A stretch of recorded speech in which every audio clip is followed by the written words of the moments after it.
Hello প্রিয় শিক্ষার্থী বন্ধুরা, আজকে একটি ল্যাপটপের স্ক্রিন থেকে ছোট্ট একটি ক্লাস নিয়ে হাজির হয়েছি। আশা রাখছি এই ছোট্ট ক্লাসটি থেকে তোমরা প্রয়োজনীয় অনেক কিছু জানতে পারবে। প্রথম যে অংশটি বা এক্সপ্রেশনগুলো তোমরা দেখতে পাচ্ছ এখানে পড়ে যে এক্স এর প্রারম্ভিক মান দেওয়া আছে কত 24 এবং ওয়াই এর প্রারম্ভিক মান দেওয়া আছে 13। নিচে একটি এক্সপ্রেশন দেওয়া আছে এক্স ইকুয়াল ওয়াই এবং তার নিচে দেওয়া আছে Y equal to X plus 6 এবং তারপর শেষে যে এক্সপ্রেশনটা আছে সেটা হলো এক্স ইকুয়াল ওয়াই প্লাস 8। এখন প্রশ্নে আমাদেরকে বলছে এখানে যে এক্স ও ওয়াই এর মান কত হবে তা আমাদেরকে নির্ণয় করতে হবে। এখন এক্স এর যে মানগুলো আছে এটা আমরা কীভাবে করব তা সরাসরি আমরা একটি সফটওয়্যারের মাধ্যমে এটা দেখাবো। তো চলো আমরা এখন লেখা শুরু করি। Hash include dot H main function second bracket দিয়ে কী হয় প্রোগ্রামের শুরু হয়। এরপর আমরা কি করব একটি কাউন্টার ভেরিয়েবল ডিক্লেয়ার করব। কাউন্টার ভেরিয়েবল আমরা কি নিলাম ইন্টিজার নিলাম। এখন আমরা চলকগুলো লিখে নিব। আমাদের ভেরিয়েবল কি আছে এক্স আছে এবং কি আছে ওয়াই আছে। আমরা এক্স ওয়াই দুইটা ভেরিয়েবল ডিক্লেয়ার করলাম।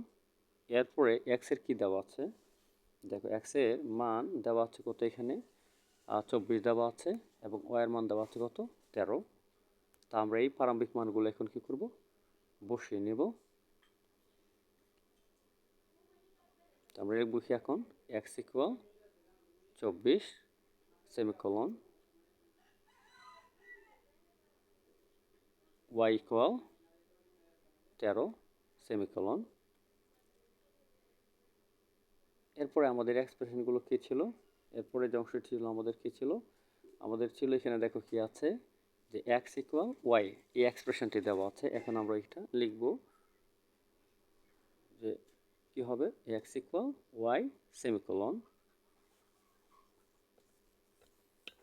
তারপর কি আছে Y equal X plus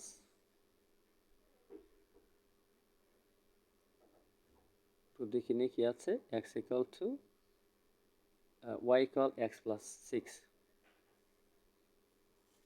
semicolon.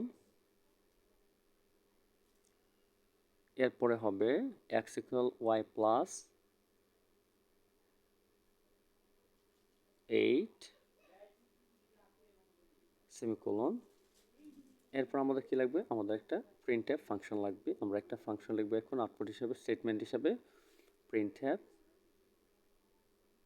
Inverted comma অথবা double quotation modulus D quotation এরপরে কি হবে একটা কমা হবে। এখন আমাদের কয়টা ভেরিয়েবল মান বের করতে হবে আমাদের দুইটা ভেরিয়েবলের মান বের করতে হবে। কি বলছেন আমাদের এক্স এবং ওয়াই এর মান এই জন্য আমরা একটা এক্স নিলাম আর কি নিলাম ওয়াই নিলাম ব্র্যাকেট সেমিকোলন। একটা জিনিস দেখো এখানে কয়টা ভেরিয়েবলের মান দেখাবে দুটি ভেরিয়েবলের মান দেখাবে একটি হল এক্স এবং অপরটি হল ওয়াই সেই জন্য আমাদের আরেকটি মডুলারিটি নিতে হবে। এই জন্য আমরা আরেকটি মডুলারিটি নিলাম। এখন আমরা কি করব সেকেন্ড ব্র্যাকেট দিয়ে প্রোগ্রামটাকে শেষ করে নেব।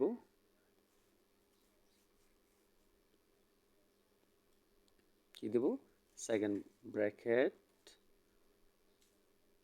ওকে। এখন আমরা কি করব প্রোগ্রামটাকে সেভ করে নেব। আমরা আমাদের প্রয়োজন অনুযায়ী কী করলাম প্রোগ্রামটাকে ডেস্কটপে সেভ করে নিলাম। হ্যাঁ ডেস্কটপে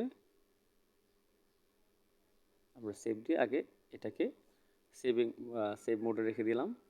এখন আমরা কি করব F9 এর মাধ্যমে প্রোগ্রামটিকে রান করে দেখব আসলে তার ফলাফলটা কি হয় অর্থাৎ এক্স এবং ওয়াই এর মান কি হতে পারে বা এক্স এবং ওয়াই এর মানটা কীরকম হবে সেটা আমরা এখন কি করব স্ক্রিনে দেখব। আমরা উপরে একটা বোর্ড লিখেছিলাম দেখো রেড কালার দিয়ে সিগন্যাল দিয়েছে যে এখানে কোনো ভাগ আছে অর্থাৎ আমরা দেওয়ার ছিল হ্যাশ দেওয়ার কথা ছিল আমরা এটা ইকুয়াল দিয়ে দিয়েছিলাম বলে এখন দেখো হ্যাশ দেওয়ার পরে কিন্তু লেখার কালারটা কিন্তু অটো চেঞ্জ হয়ে গেছে। এখন আমরা কি করব প্রোগ্রামটা রান করব। রান করার পরে দেখা যাচ্ছে দেখো উপরে দেখাচ্ছে কত 27 19 দেখাচ্ছে যদিও স্ক্রিন থেকে লেখাগুলো ছোট আসছে আউটপুট হিসেবে।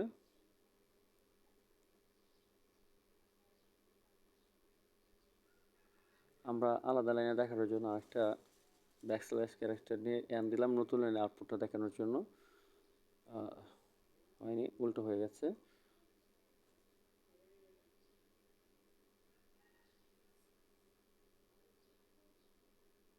এই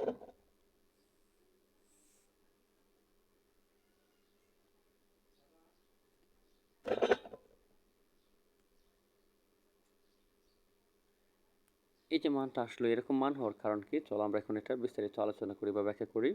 প্রথম আমাদের এক্স এর ভ্যালু দেওয়া হচ্ছে 24 এবং ওয়াই এর ভ্যালু দেওয়া আছে কত, 13 দেওয়া আছে। এখন এক্স ইকুয়াল ওয়াই, এখানে বোঝাচ্ছে এক্স কি ওয়াই এর সমান না, সমান না। এখানে বোঝাচ্ছে অ্যাসাইনমেন্ট অপারেটর দ্বারা বোঝানো হচ্ছে যে ওয়াইটাকে আমরা এক্স এর মধ্যে রেখেছি। তার মানে কি হবে, ওয়াই এর যে মান হবে তা হবে এক্স এর মান, তা ওয়াই এর মান দেওয়া আছে 13, তাহলে এক্স ইকুয়াল টু হবে 13। পরবর্তী যে এক্সপ্রেশনটি দেওয়া আছে, কি দেওয়া আছে, ওয়াই ইকুয়াল এক্স প্লাস 6। এখানে এক্স এর মানকে 24 বসাবো নাকি আমরা 13 বসাবো। সবসময় মনে রাখবে যে সি প্রোগ্রামে কোনো একটি ভেরিয়েবলের প্রারম্ভিক মান থাকলে এবং ওই ভেরিয়েবল যদি পরবর্তী কোনো এক্সপ্রেশনে ব্যবহৃত হয়, তাহলে পূর্বের যে প্রারম্ভিক মান আছে সেটার ব্যবহার করা যাবে না।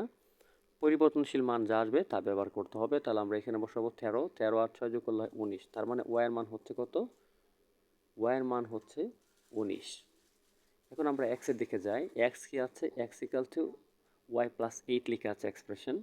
এখন এক্স এর ভ্যালু কিন্তু উপরে 24 দেওয়া আছে, ঠিক আছে। আমরা কিন্তু ওইটা ব্যবহার করতে পারবো না, আমাদের একটু ওয়াই এর মান লাগবে। তো ওয়াই কি আছে, ওয়াই কিন্তু উপরে কি দেওয়া আছে, 13 দেওয়া আছে। এখন কি আমরা ওয়াই এর মান 13 ব্যবহার করব নাকি 19 ব্যবহার করব। আমরা আগেই বলেছিলাম যে কোনো একটি চলক বা ভেরিয়েবলের যখন পরিবর্তনশীল মান চলে আসবে তখন আর প্রারম্ভিক মান ব্যবহার করা যাবে না। সেজন্য আমরা এখন কি করব, এখানে আমরা ওয়াই এর মান ব্যবহার করব কত, আমরা কত পেয়েছিলাম, 13 আছে 19 পেয়েছিলাম। এখন 19 বসাবো, 19 যদি বসাই কি আসছে দেখো, হ্যাঁ 19 আর 8 কত হবে যোগ করলে, 19 আর 8 যোগ করলে 27 হবে। তার মানে কি হচ্ছে, আমরা কি পাচ্ছি এখান থেকে, আমরা এক্স এর মান পাচ্ছি